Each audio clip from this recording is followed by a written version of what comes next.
Hello viewers, আপনাদেরকে আরও একটি নতুন ব্লগে স্বাগত জানাচ্ছি। চলেন শুরু করা যাক। আসসালামু আলাইকুম। আজকে হচ্ছে কি বার? শনিবার মনে হয়। শনিবার। সবাই রস খাইতে যেতেছি। সব দেখেন সকালবেলা কুয়াশা পড়তেছে। নমস্কার করছি। আপনাদের আরো ভিডিও দেখাবো একটু পরে। আমরা হচ্ছে রস খাওয়ার জন্য রওনা দিলাম। শীতের সকাল, চারদিকে কুয়াশা।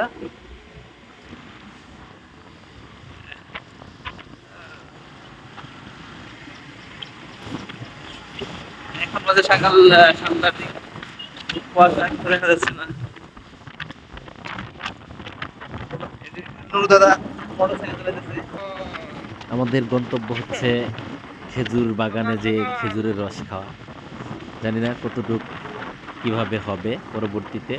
যাই হোক, শীতের মধ্যে আমরা সেই আরামের ঘুম, লেপের উষ্ণতা ছেড়ে কনকনে শীতে বাইক চালানো অনেক কষ্টকর। যদিও বন্ধুদের সাথে বের হওয়ার আনন্দ অন্যরকম। যাই হোক, আমরা সবাই চলে এসেছি। লতিফ, সোহাগ, আমি, আমার একজন শ্রদ্ধেয় বড় ভাই আসার কথা ছিল, ভাইকে মিস করছি। যাই হোক, আমরা ইতিমধ্যে পাকা রাস্তা ছেড়ে আমাদের মাটির রাস্তায়, পাহাড়ি লাল মাটির রাস্তায় নামতে হয়েছে। আমরা এখন বনের দিকেই যাচ্ছি। এই বনটা গাছপালায় ঘেরা ছিল। গাছ বড় হওয়াতে এই গাছগুলো কেটে নেওয়া হয়েছে। এটা অবশ্যই সরকারের অনুমোদন আছে। যাই হোক, আমাদের বাইক এখন মনে হয় এই পর্যন্তই, বাইক রেখে আর কি যেতে হবে। যাই হোক, আমরা দেখি, সোহাগ মামাকে ফলো করতেছি কি করা যায়। চারপাশে কোনো ঘরবাড়ি নেই। বাইক ইতিমধ্যে রেখে আমরা হাঁটতে শুরু করলাম। কুয়াশা, ঘাসের মধ্যে কুয়াশা লেগে আছে। আর বুঝেনি বাইক চালানোর পর হাত এতটা ঠান্ডা হয় বলার বাইরে। এই যে আমাকে তো আর কেউ দেখাবে না, নিজেই আমি একটু ভিডিও করে নিলাম। এটাকে বলা হয় ক্ষেত, আপনারা কি বলেন জানি না। যাই হোক, চাষাবাদের জন্য যে জমি, আমাদের ভাষায় ক্ষেত বলে। এটাকে পাড়ি দিতে হবে আমাদের গন্তব্যে পৌঁছাতে।